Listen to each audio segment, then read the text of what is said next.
O aplicativo do Cresce São Paulo é a principal ferramenta de acesso aos serviços e comunicação do Conselho. Faça agora o download na App Store e na Play Store. E siga nossas redes sociais no Facebook e Instagram.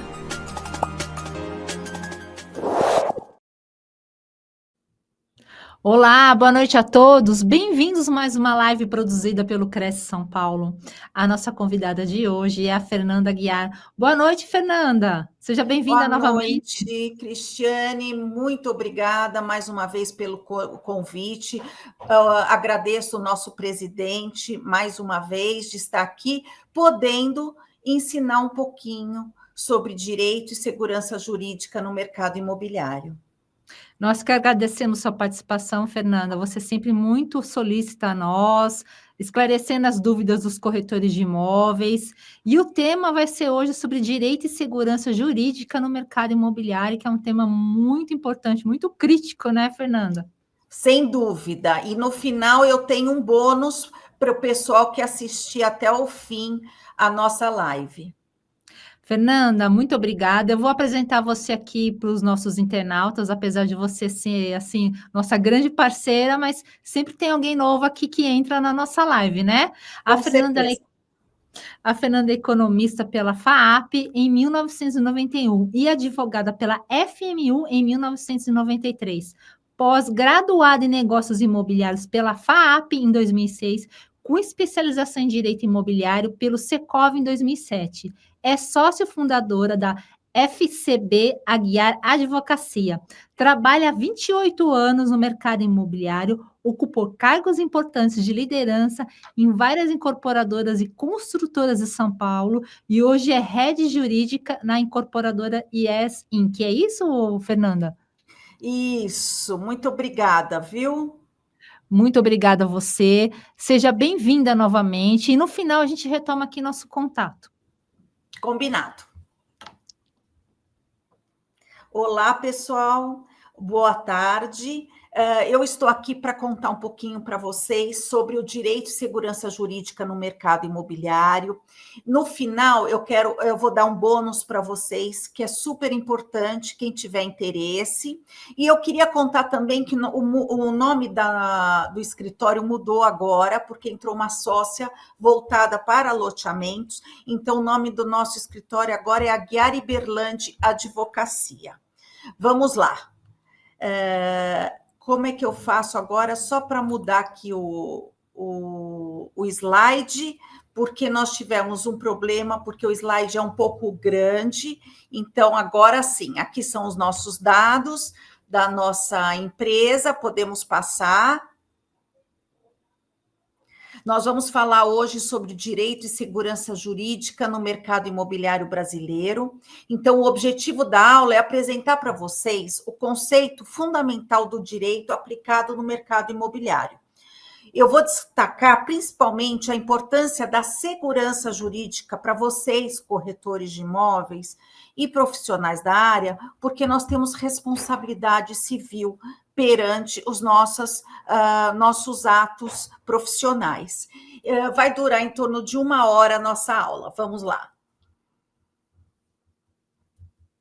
Então, o objetivo central dessa aula é ensinar vocês, proporcionar para vocês uma visão clara, prática e técnica sobre os fundamentos jurídicos que regem o mercado imobiliário, com foco principal na segurança jurídica das transações.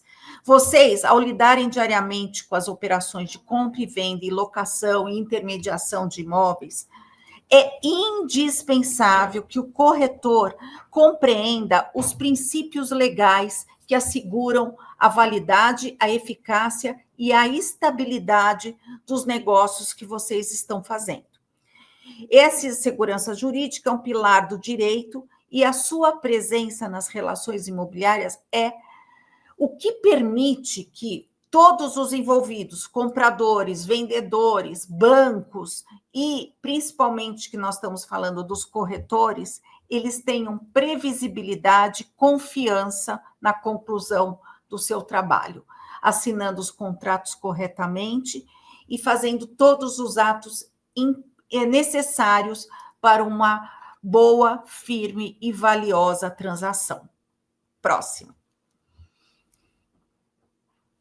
Então, a gente vai ensinar para vocês identificar quais os elementos mais importantes numa transação imobiliária, evitando os riscos jurídicos e protegendo os seus clientes e a sua atuação no seu processo de venda e compra ou locação.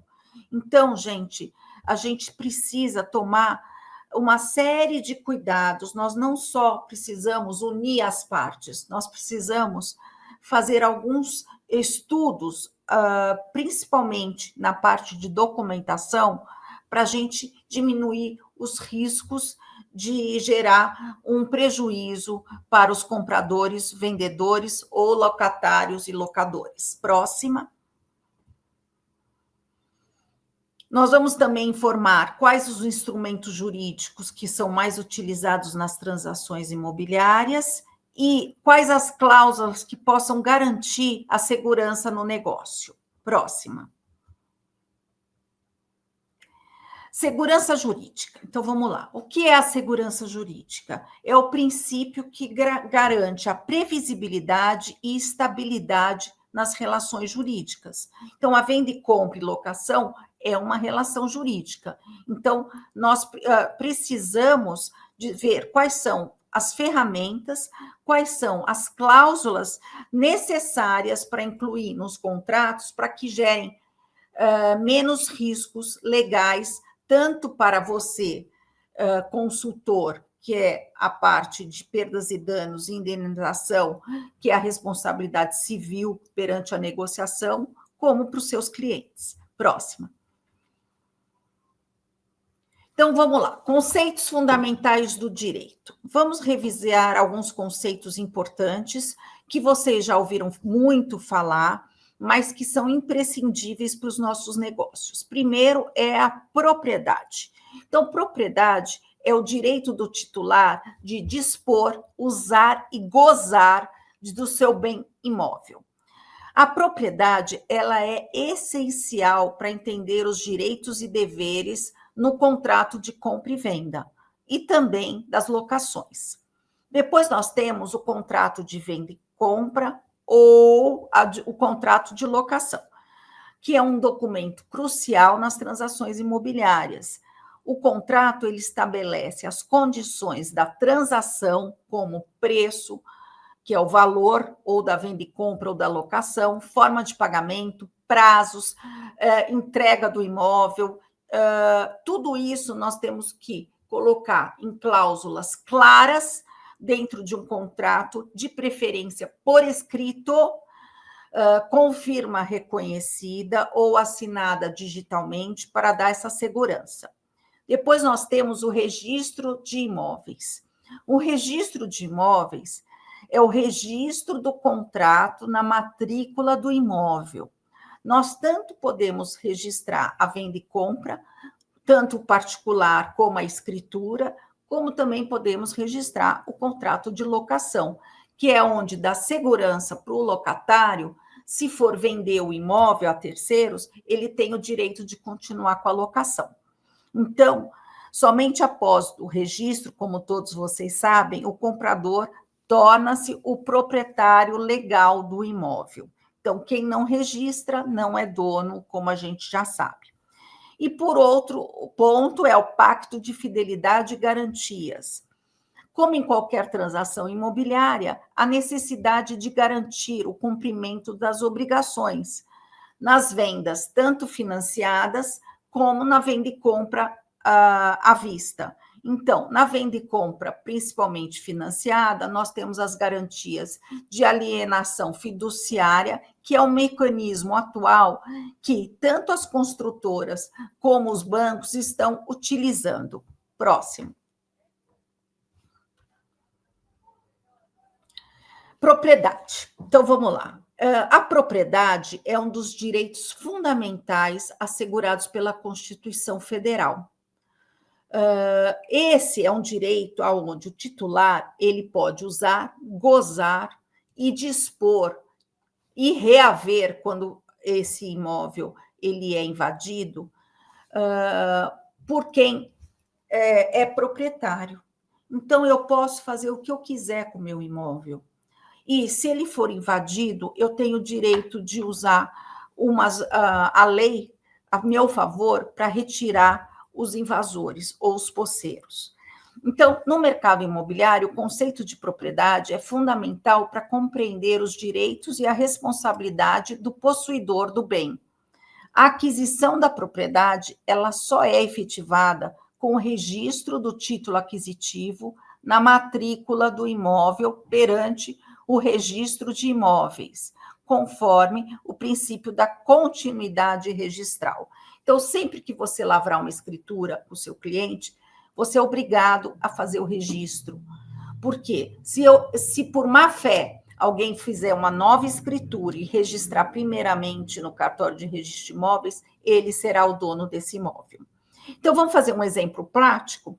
Imagine que o João adquiriu um apartamento de Maria, mediante contrato de compra e venda com firma reconhecida, pagamento integral e entrega das chaves. Contudo, se o João não levar esse contrato a registro no cartório competente, ele ainda não será legalmente o proprietário. Então, ele poderá usar o imóvel para alugá-lo, mas ele não terá o direito real, ele não vai poder dar em garantia esse imóvel para ninguém, ele não vai poder, se esse imóvel for invadido, poder reaver esse imóvel para ele. Então, esse conceito de propriedade, ele deve ser bem compreendido por vocês, corretores de imóveis, pois a intermediação de bem, ele precisa ter a sua titularidade. Então, não esqueçam, quando for fazer uma venda e compra, pedir a matrícula para ver se realmente aquele imóvel é o dono é realmente aquele que está conversando com vocês. Eu já peguei muitos casos em que não era o dono que estava conversando comigo quando quis fazer a negociação do imóvel, tá, gente? O contrato de venda e compra de imóvel é um instrumento jurídico que formaliza a intenção das partes em transferir a propriedade de um bem mediante contraprestação financeira. Então, para ser plenamente válido, o contrato deve conter elementos essenciais para a identificação das partes, a descrição do imóvel, a valor, forma de pagamento, condições de entrega e sanções por inadimplemento e cláusulas resolutivas. Então, gente, nós temos que colocar as multas também nesse contrato, tá bom? Em se tratando de contratos preliminar, ou seja, uma promessa, um instrumento particular de promessa de compra e venda, é obrigatório que o mesmo, para dar segurança, seja celebrado por escrito e contenha todos os requisitos do contrato definitivo, sob pena de não surtir os efeitos esperados. Exemplo prático. Carlos celebra um contrato de compra e venda com uma construtora para aquisição de um apartamento na planta. O contrato prevê prazo de entrega da obra, condições de financiamento, valor de entrada e penalidades por atraso. Caso a construtora não cumpra os prazos acordados, Carlos poderá ingressar com uma ação judicial pedindo a rescisão contratual ou exigindo o cumprimento deste contrato e ainda multas e indenizações. Então, os corretores, eles devem ler, geralmente, esses contratos das construtoras, é um contrato de adesão, então eles devem ler esse contrato, entender do que significa o contrato, se tiver dúvida, consultar um advogado e orientar tanto os compradores como os vendedores sobre a necessidade de contratos claros, completos e redigidos conforme a legislação vigente, pois contratos mal elaborados podem ser litígios futuros e perdas financeiras graves. Próximo, por favor. Registro de imóveis. Como eu falei, o registro de imóveis ele é o ato formal que confere a publicidade, autenticidade e segurança e eficácia jurídica às transações imobiliárias perante terceiros. Ele está previsto na Lei de Registro Público e, através do registro no cartório, que a propriedade é, de fato, transferida para o novo titular. Exemplo prático. Roberta compra um terreno e paga integralmente ao vendedor o preço, mas não registra a escritura. Anos depois, o vendedor, ainda constando como proprietário no cartório, vende novamente o mesmo terreno a terceiro de boa-fé. Como esse terceiro registrou o imóvel primeiramente, será considerado o proprietário legal, mesmo que Roberta tenha lavrado a escritura antes desse terceiro. Então, isso trata-se do princípio de prioridade registral. Então, gente, isso é muito importante vocês orientarem seus clientes, tá bom? Então, sem o registro, você não é dono. Próximo, por favor.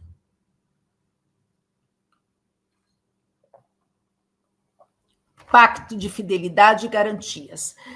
Isso é mais utilizado quando o seu cliente compra um imóvel financiado ou se você está tratando venda e compra de terrenos para incorporação imobiliária. Então, nesse caso, condições para ter garantia do pagamento futuro da dívida, o que eles pedem? Eles pedem uma garantia real. Então, antigamente, se utilizava muito a hipoteca. Depois de 1997, com a nova lei de alienação fiduciária,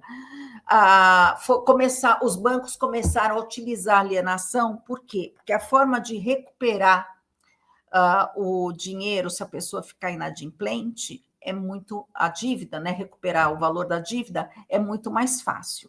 Então, exemplo prático: o Marcos compra um apartamento financiado pela Caixa, o contrato de financiamento é garantido pela alienação fiduciária. Caso Marcos não pague as parcelas junto ao banco, este pode consolidar a sua propriedade em seu nome e levar o imóvel para leilão, sem necessidade de ação judicial, respeitando as formalidades da Lei de Alienação Fiduciária de 1997. O que eu falo sempre para meus clientes: nunca deixem atrasados mais de 3 parcelas, porque deixando atrasado mais de 3 parcelas, a chance de seu imóvel, você perder a posse do seu imóvel e a propriedade é muito grande. Então, vocês têm que ter, como corretores, esse conhecimento dessa lei e ensinar para os seus clientes como é que funciona a lei de alienação fiduciária como garantia da dívida. Próximo, por favor. Então, vamos lá. A compreensão desses 4 conceitos são fundamentais para a sua atuação como um corretor diferenciado dos demais. Então, cada um deles vai impactar na negociação de vocês e na segurança dos seus clientes. Próximo. Isso é muito importante. A due diligence imobiliária. O que é a due diligence? Nada mais é do que um laudo jurídico sobre a documentação imobiliária do imóvel e dos vendedores. Gente, mesmo tendo a lei da concentração dos atos na matrícula, essa lei ela não pegou aqui no Brasil. Então, ainda nós somos obrigados a tirar todas as certidões dos últimos 10 anos que houveram de proprietários do imóvel. Então, eu vou pegar uma matrícula, quando vou começar uma negociação, vou ler essa matrícula, vou pegar os últimos 10 anos de proprietários e vou tirar todas as certidões, que a lista está aqui, que eu vou mandar para vocês. Essas certidões são importantíssimas vocês analisarem e verem se estão todas em ordem, para não gerar problemas futuros para o comprador do imóvel e até para você, corretor, porque se houver uma discussão judicial futuramente e você foi o responsável pela transação, eles podem entrar com uma ação de responsabilidade civil contra vocês. Então, nós temos que analisar toda essa documentação. Se você não tiver condições de fazer essa análise, contrate um advogado imobiliário que ele fará esse laudo jurídico e você vai ter toda a segurança para negociar esse imóvel. Próximo. Então, vamos verificar. Primeiramente, documentação do imóvel. O que seria isso? A titularidade, se realmente a pessoa que está falando com vocês, que é proprietário, é o proprietário do imóvel. A corrente sucessória dominial, que é como eu falei para vocês, nós vamos buscar toda a documentação dos últimos 10 anos para verificar se está em ordem, se não teve problemas com os registros ou vícios no meio dessas venda e compras, dessas negociações do imóvel, e se não tem nenhum ônus real, ou hipoteca, penhora, usufrutos e cláusulas restritivas que podem proibir ou dificultar a venda desse imóvel. Averbações, nós temos que ter as averbações das construções, porque tem que estar em ordem esse imóvel, a construção, pagamento de impostos.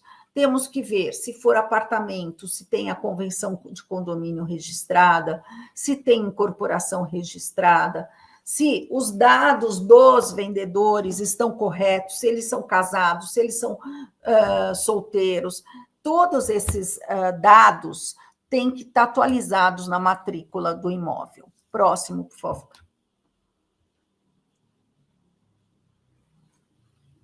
Certidões pessoais dos proprietários. Essa é a relação principal da due diligence, de documentação, que você precisa pedir em qualquer estado do Brasil para olhar a documentação e verificar se os vendedores estão em ordem. Então, são as certidões cíveis, criminais, trabalhistas e federais do fórum. Depois nós temos as execuções fiscais, para ver se não tem nenhuma execução em nome dos vendedores. Certidões de protesto, para ver se não há nenhum tipo de protesto grave em nome do proprietário. Receita Federal, para ver se ele está em dia com os impostos. E a certidão negativa de falência ou recuperação judicial, quando se tratar de pessoa jurídica. A existência de ação não é impeditivo para a venda. Porém, nós precisamos analisar quais são essas ações, como é o andamento dessa ação, se essas, por exemplo, se tem uma execução fiscal, se essa execução está garantida, o juízo está garantido, para que não venha depois gerar nenhum tipo de fraude ou constrição judicial contra o novo comprador. Próximo. Regularidade fiscal e tributária do imóvel. É imprescindível que a gente obtenha a certidão negativa de IPTU, se for imóvel urbano, e ITR, se for imóvel rural. E, principalmente, a Receita Federal, a gente precisa olhar se não tem nenhum tipo de problema de pagamentos com... Às vezes, o imóvel está na beira do mar, que tem que pagar o laudêmio, isso tudo também é junto à Receita Federal. Então, nós precisamos pedir a certidão de laudêmio para saber se está tudo em ordem, se não tem nenhum débito perante a Receita. Em se tratando de imóveis urbanos, nós temos que verificar a existência de alvará de construção, se está averbada a construção no imóvel, se teve um projeto aprovado, se tem alguma multa, às vezes de calçada, às vezes de construiu de forma errada daquela que a prefeitura havia autorizado, e certidão de zoneamento e uso do solo, para saber se realmente naquele local podia ter sido construído aquele imóvel. Próximo, por favor. Histórico de posse e litígios envolvendo imóvel. Então, a análise, como eu falei, da matrícula do imóvel, para saber se todos o imóvel ele não tem nenhum impedimento jurídico, o levantamento de ações possessórias ou reivindicatórias é importantíssimo para não afetar a transmissão desse imóvel a terceiros. Então, nós temos que pensar que hoje, a jurisprudência é muito clara ao atribuir ao adquirente o risco de evicção, caso ele não adote essas diligências, essa análise jurídica mínima na compra de um imóvel. Isso que nós chamamos de boa-fé na aquisição. Então, se houver algum problema jurídico, você vai mostrar para o juiz, na época, que você olhou toda a documentação e que estava tudo em ordem. Por isso que essas certidões nós temos que guardar para o resto da vida, nós não podemos jogar fora. Aqui está a relação, então, dos imóveis, perdão, das certidões que a gente precisa analisar. Próximo. Consequências da falta da due diligence. Então, mesmo, como eu falei, tendo a lei da concentração dos atos da matrícula, nós temos que fazer essa análise jurídica. Por quê?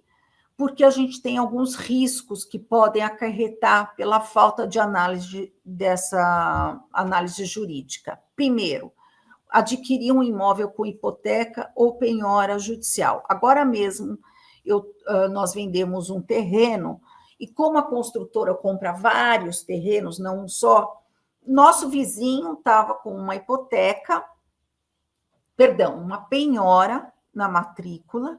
Depois de 8 meses que a gente assinou o compromisso de venda e compra, é que a construtora percebeu que existia, olha o perigo, que existia essa penhora. Então, o atraso no pagamento de todos os envolvidos na venda do terreno, de todos os terrenos, foi suspenso enquanto não resolver a penhora judicial de um só dos terrenos. Então, nós precisamos prestar muita atenção se não há nenhum tipo de ônus, tanto hipoteca, penhora, alienação. Evicção. O que é evicção? Quando há a perda do imóvel por decisão judicial que reconhece o direito de terceiros. Então, nós temos que tomar muito cuidado e precisa constar no contrato que o vendedor ele é responsável pela sua evicção de direito. Responsabilidade por débitos tributários anteriores à aquisição, como eu falei, Receita Federal, execução fiscal, tanto estadual quanto municipal, é muito importante. Multas e sanções administrativas por... isso é importante, por irregularidades urbanísticas ou ambientais. Por exemplo, você vai comprar uma casa e o vendedor tirou uma árvore sem autorização da prefeitura. Ele pode ter recebido uma multa altíssima, porque as multas ambientais são altíssimas, e você nem fica sabendo. Você só vai ficar sabendo depois que você comprou o imóvel e você é corresponsável por essa multa. E anulação do negócio por vício de consentimento, caso haja omissão dolosa de informações relevantes. Então, se você não informar, ou o vendedor não informar algum problema sério, uma omissão séria, relevantes relativo a esse imóvel, também pode ser anulado a venda e compra. Ou seja, pessoal, não tem saída. Nós temos que fazer a due diligence e guardar essa documentação para sempre. Próximo. Due diligence em perspectiva contratual. A due diligence, ou seja, o laudo jurídico, ser uma etapa pré-contratual, deve refletir-se nos próprios instrumentos contratuais, seja por meio de declarações e garantias prestadas pelas partes, seja por meio de cláusulas resolutivas ou suspensivas condicionadas à entrega das certidões. Como, por exemplo, que é muito comum, eu só vou pagar X reais depois que você me apresentar toda a documentação em ordem. Isso é muito comum. Eu só vou pagar o valor total do imóvel depois que eu ler e verificar que toda a documentação do imóvel está em ordem. E as construtoras têm a tal das cláusulas resolutivas, que elas levam 8 a 1 ano de cláusula resolutiva para fazer os estudos, além da documentação, os estudos de viabilidade de construção. Então, isso tudo tem que constar no nosso compromisso de venda e compra. Próximo. Aplicabilidade de diversas modalidades de negócios imobiliários. A due diligence, ela é igualmente aplicável em diversos cenários: aquisição de imóveis urbanos, imóveis rurais, incorporação imobiliária, loteamentos, operações de build-to-suit, alienação fiduciárias, e garantias reais, operações de securitização de recebíveis imobiliários, leilões, tanto judiciais como extrajudiciais. Cada uma dessas vai ter uma relação de documentos necessários para análise, mas a nossa de venda e compra diariamente, do dia a dia, de imóveis para terceiros, é a relação que está nessa apresentação. Próximo. Conclusão. Então, a due diligence, gente, não é um capricho, tampouco um luxo restrito a grandes investidores. Trata-se de uma medida essencial para garantir a segurança jurídica nas transações imobiliárias, preservando a rigidez dos negócios, a estabilidade registral e a boa-fé contratual. Porque, gente, nós não estamos falando da compra de um carro, mas sim de uma compra de um imóvel que às vezes a pessoa está guardando dinheiro da vida inteira para comprar aquele imóvel. Então, é muito sério. Ignorá-la é negligenciar a própria essência da advocacia preventiva. É como nos ensina o velho Brocardo, praevisa pericula facilis evantuntur. Os previstos são mais fáceis de evitar analisando as certidões. Próximo. O papel do corretor e as responsabilidades legais. O corretor de imóveis, gente, ele tem um papel essencial na segurança jurídica dessas transações imobiliárias. Ele deve agir como intermediário imparcial, mas também é responsável por garantir que todas as etapas do processo sejam realizadas de forma legal. Vamos lá? Responsabilidades, então, nossa, do corretor de imóveis: verificação da documentação, como eu já falei, orientação ao cliente. Um bom corretor, ele deve ser capaz de orientar seus clientes sobre a importância de realizar todas as verificações legais. Além disso, me veio agora um lembrete: analisar o imóvel, visitar o imóvel que ele está sendo adquirido. E se o corretor tiver alguma dúvida, consulte um advogado imobiliário. É importante você ter um parceiro nessas horas. Fazer um contrato de mediação. O corretor, ele tem que formalizar por meio de um contrato de mediação. Se vocês não tiverem esse modelo, vocês podem me pedir que eu mando para vocês, porque lá vai constar toda a sua responsabilidade e a responsabilidade do seu cliente também. E isso é muito importante se houver uma disputa judicial, porque você vai ter, nesse contrato assinado pelas partes, tudo que você devia ter feito e que nós esperamos que tenha feito, e tudo o que o vendedor ou o locador tem como seu cliente que informar a vocês. Porque você sabe que os clientes, às vezes, eles não contam toda a verdade, né? Eles vão falando aos poucos, você vai ter que ir tirando aos poucos do seu cliente as informações, então tome muito cuidado. Faça um contrato de intermediação. Obrigações de transparência, gente. O corretor, ele não pode mentir. Nós temos que perder essa mania de enganar o próximo. Isso era antigamente, se fazia muito isso, era muito comum. Agora, com a internet, nós não temos como mais ficar enganando os clientes. Nós temos que fornecer todas as informações e os clientes também têm que falar a verdade para nós, porque nós precisamos ter é nossa responsabilidade essa negociação. Então, nós temos que saber a verdade de tudo que acontece sobre o imóvel e sobre ele. Então, por exemplo, muitos, não sei por quê, têm medo de falar que vai tirar certidões. As certidões são públicas, é um documento público, qualquer pessoa pode tirar uma certidão em nome de qualquer pessoa. É uma segurança que nós temos, é o nosso direito. Então, a falta de transparência pode gerar muito prejuízo, principalmente para você, corretor de imóveis. Próximo.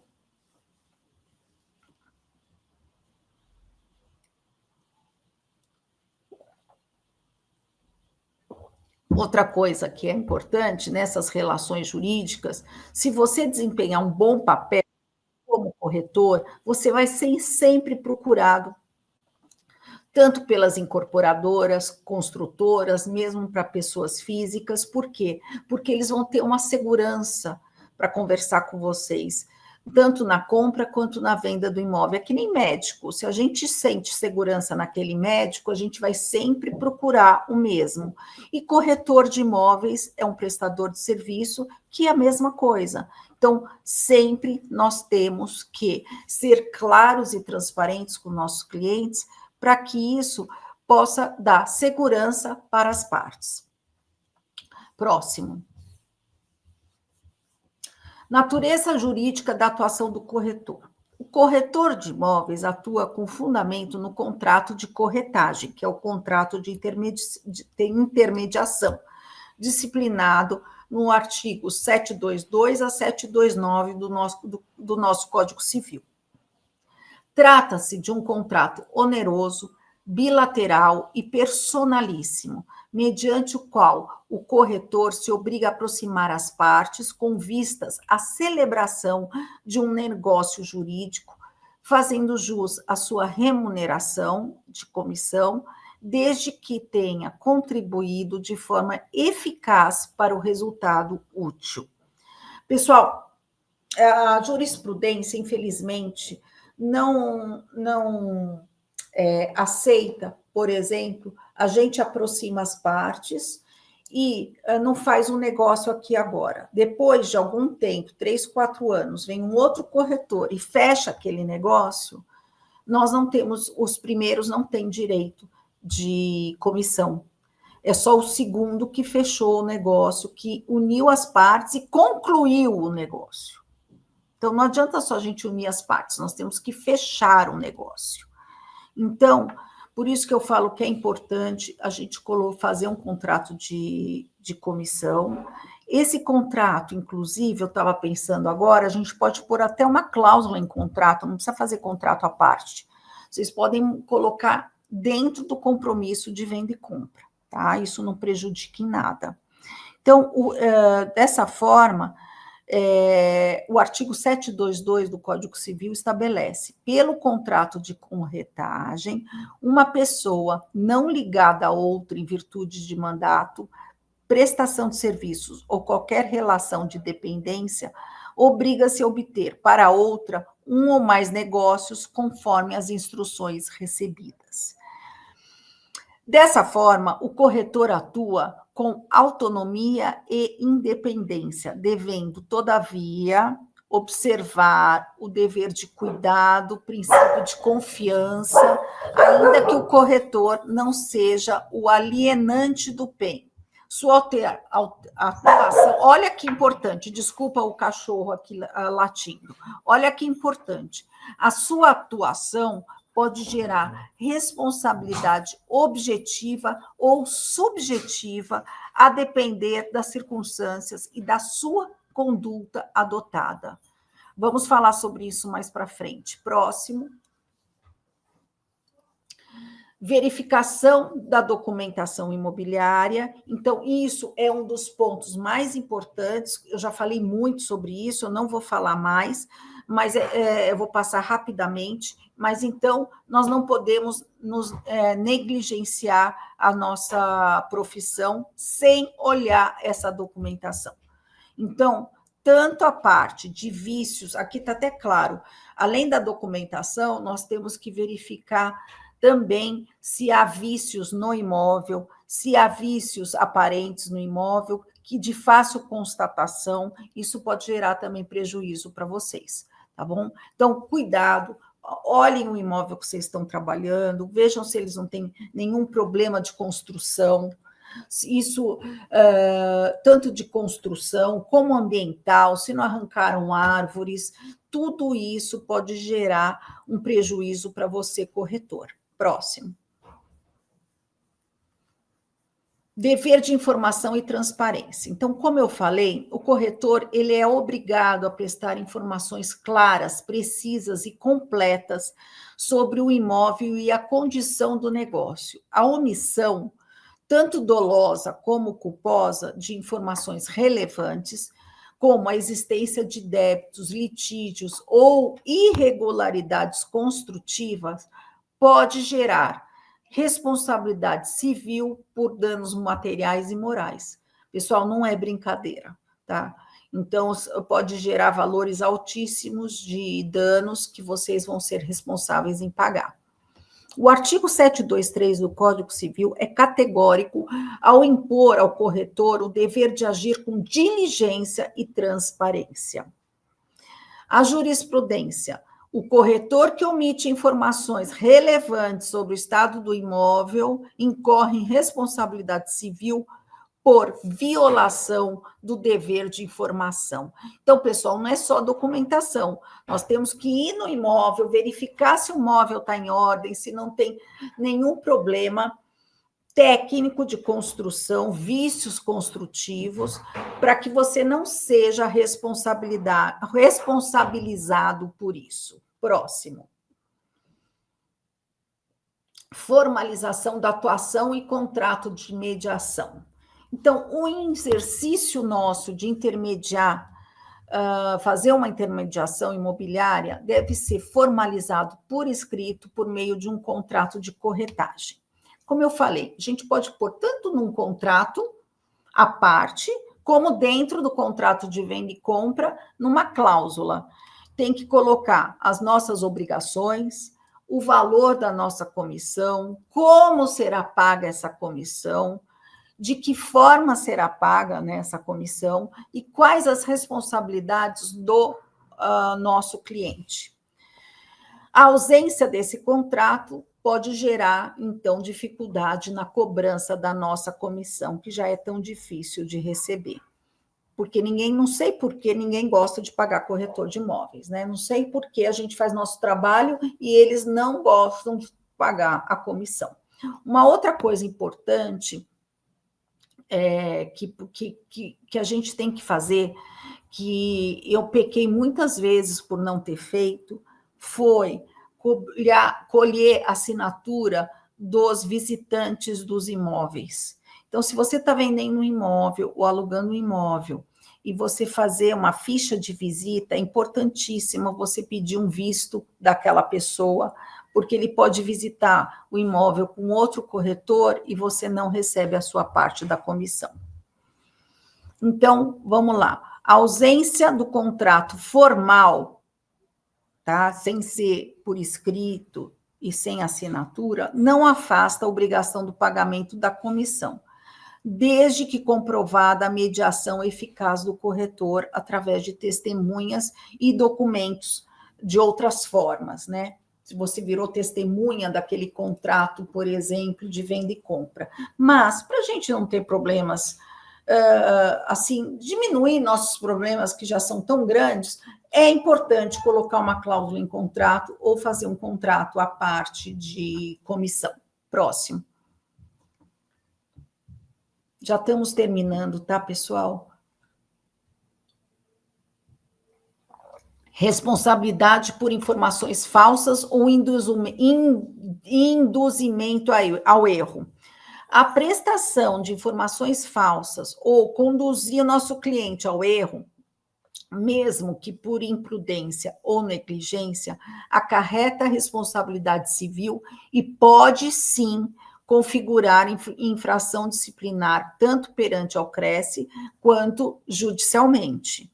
A Lei 6.530 de 78 dispõe no seu artigo 17, inciso 1º, que constitui infração disciplinar exercer a profissão com dolo ou culpa, omissão ou falsidade. Além disso, a atuação desleal ou conivente com práticas abusivas pode levar à cassação do seu registro profissional, como em todas as profissões. Então, nós temos que trabalhar com cautela, nós temos que trabalhar com a verdade, nós temos que trabalhar com práticas e ética voltado para o bem, para que não corra nenhum tipo de problema futuro, até perder o nosso CRECE. Próximo. Responsabilidade pela comissão. O direito do corretor à remuneração está condicionado à efetiva conclusão do negócio. É uma pena, porque às vezes a gente é passado para trás, é muito comum isso, a gente sabe, e a gente não recebe essa comissão. Mas só recebe a comissão quem realmente concluiu o negócio. Salvo estipulação em contrário, é devida a remuneração ao corretor, uma vez que tenha logrado o resultado previsto no contrato de mediação, ainda que este não se efetive em virtude de arrependimento das partes. Então, a comissão ela não é devida se o negócio for frustrado, arrependido, tanto por culpa do corretor ou se as partes se arrependerem do negócio. E o valor da comissão deve ser respeitado pela tabela do CRECE, o CRECE que estipula os valores da comissão. Próximo.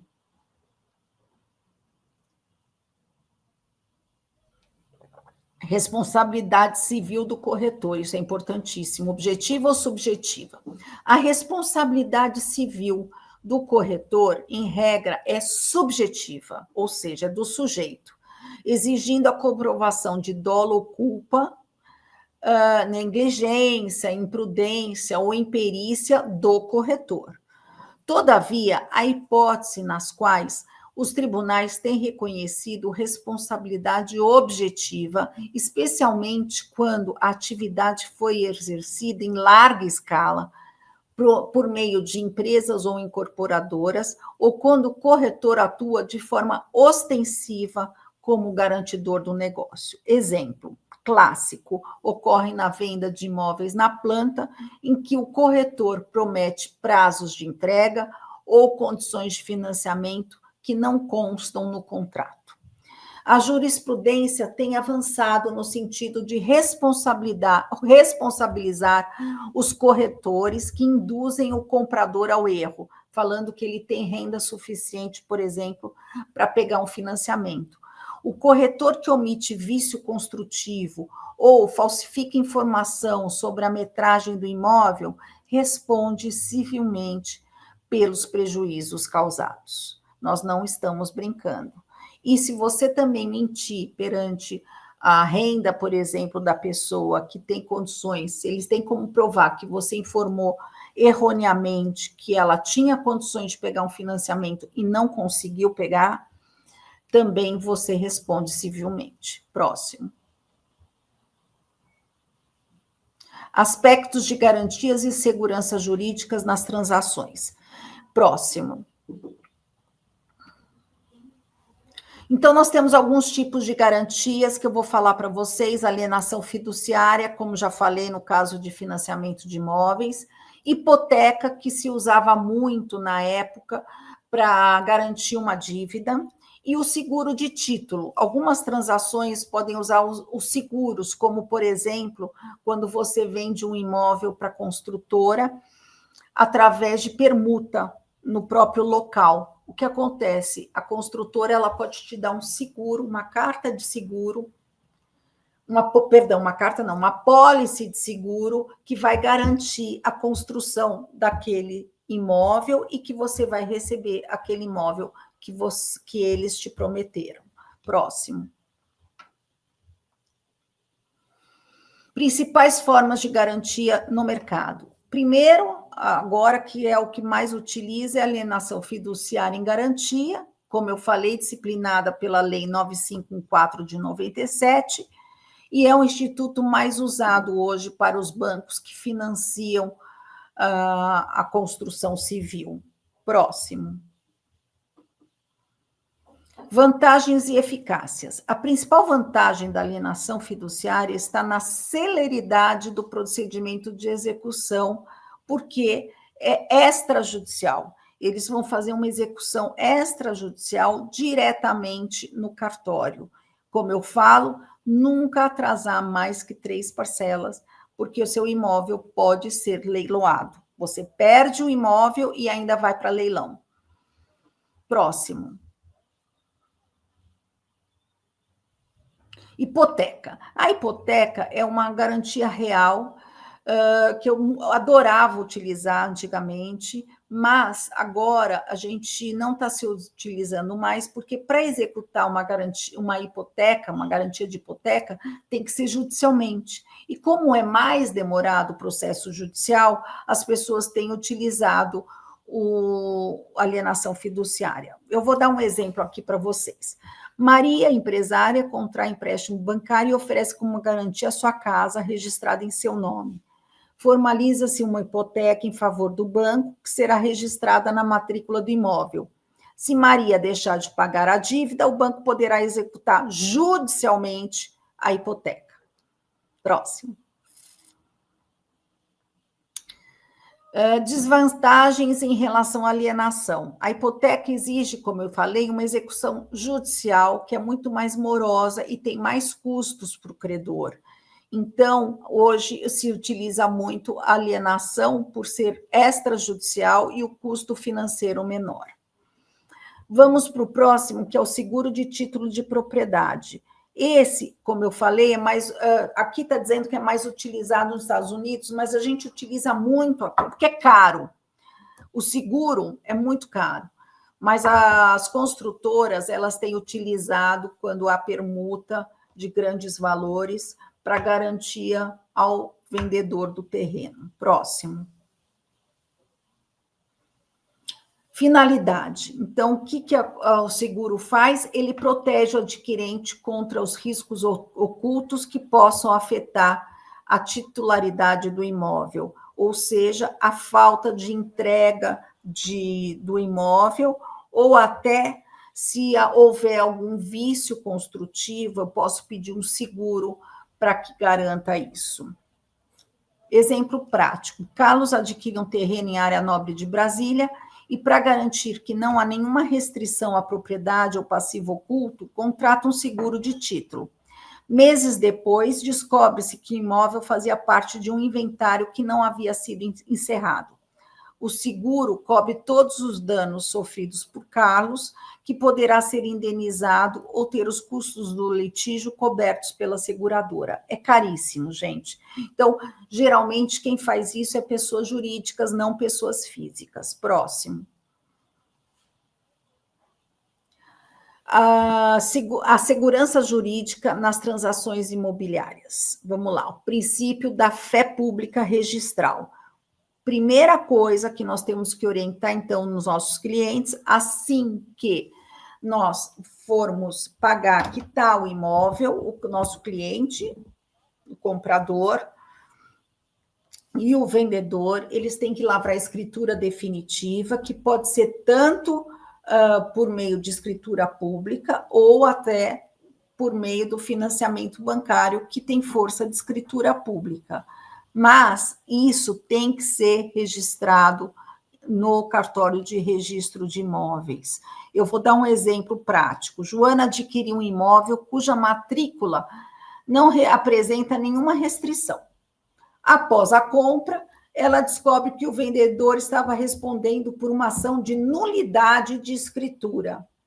Como a demanda não estava verbada na matrícula, Joana, adquirente de boa-fé, tem seu direito de propriedade protegido. Então, se não tiver, na hora que você faz análise jurídica, se essa ação não tiver na documentação, você continua no imóvel. Porque na época que você fez a análise, a due diligence, não existia esse processo. Por isso que é importantíssimo a análise da documentação na época da aquisição do imóvel. Próximo.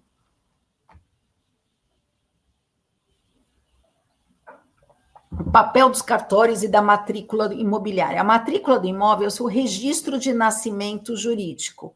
Nele devem constar todas as informações relevantes, tanto os históricos das transações, gravames, ônus, averbações, entre outros. A ausência de anotações implica presunção ou inexistência de obstáculos à transação. Contrato de venda e compra e escritura. Outro aspecto crucial da segurança jurídica é a observância das formalidades legais para a transferência do imóvel.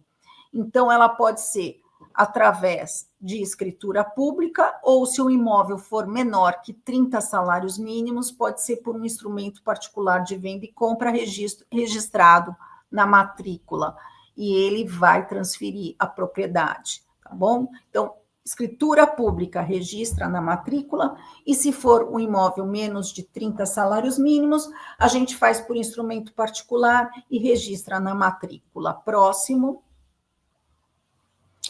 Então, considerações práticas. Para o comprador, exigir a matrícula atualizada, verificar existências de débito condominiais, IPTU, etc., visitar o imóvel, verificar se não tem nenhum ônus contra o imóvel, reais, como hipoteca e alienação. Em caso de financiamento, compreender as consequências da alienação fiduciária. E sempre necessário contratar um advogado especializado na área.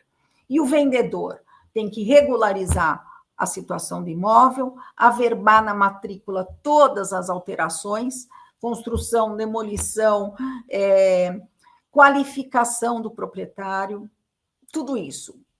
Entregar toda a documentação, certidões, tudo que ele tiver em seu nome e ainda fazer os esclarecimentos necessários para isso. Próximo. Conclusão. Então, para garantir a segurança jurídica das transações, é crucial que os corretores compreendam os aspectos legais que eu falei, que envolve cada negociação. Eu vou deixar esse material à disposição para quem quiser, é só me mandar um e-mail, eu vou deixar meu e-mail aqui com vocês. Vocês vão receber por e-mail toda essa documentação, leiam quando necessário, tirem dúvidas, podem entrar em contato comigo sem problema nenhum, porque nós precisamos adotar práticas cuidadosas e responsáveis, porque a gente precisa contribuir para um mercado imobiliário mais seguro e transparente nesse país. Próximo. Então, vamos lá. Aqui nós temos as dúvidas e discussões finais que eu peço para vocês me mandarem por e-mail, que eu respondo imediatamente, respondo com esse material, quem quiser, quem tiver interesse, eu vou encaminhar para vocês esse material, para vocês terem como consulta. Próximo. E eu tenho agora aqui um bônus para vocês. Eu resolvi escrever um e-book do tema due diligence, porque é um tema muito importante, gera muitas dúvidas. Então, lá eu estou esclarecendo o que vocês precisam para analisar a documentação e ter a segurança jurídica. E como bônus, eu ainda falo um pouco da responsabilidade civil dos corretores de imóveis. Eu não sei se vocês sabem, se todos sabem, eu tenho uma ONG, que eu tive câncer de mama, já fiz até uma palestra aqui no Cresce, e eu tenho uma ONG chamada Mamas do Amor. E quem adquirir esse e-book vai estar doando esse dinheiro de R$ 5,99 apenas para a Mamas do Amor, para eu poder doar para as mulheres com câncer de mama em todo o país. Nós temos um trabalho maravilhoso, se a gente não cobra nada dessas pacientes, é tudo gratuito, e vocês vão estar ajudando uma mulher que esteja com câncer no Brasil. Então, eu agradeço muito todo esse processo, essa live, principalmente ao Cresce, por ter me convidado mais uma vez para falar com vocês sobre o mercado imobiliário. Obrigada. Oi, Fernanda, estou voltando aqui com você. Fernanda, isso aí foi uma aula, né? Foi Menina, é uma aula. É verdade, Cris. E quem quiser, como eu falei, pode adquirir o e-book. Nós vamos estar ajudando, como você sabe, o Cresce Todo me ajuda a divulgar a nossa ONG Mamas do Amor. Muito obrigada pela oportunidade. Fernanda, eu que agradeço. Antes de encerrar, Fernanda, eu queria fazer uma pergunta para você. Você tem bastante experiência na área imobiliária, já trabalha há muitos anos nesse setor. Durante toda a sua vivência, Fernanda, você abordou muitos aspectos que são essenciais na negociação imobiliária, mas eu considero, acho que a due diligence A mais importante. A mais importante, o papel-chave, né? Sem Se você não dúvida. fizer uma boa due diligence, você não tem negociação imobiliária.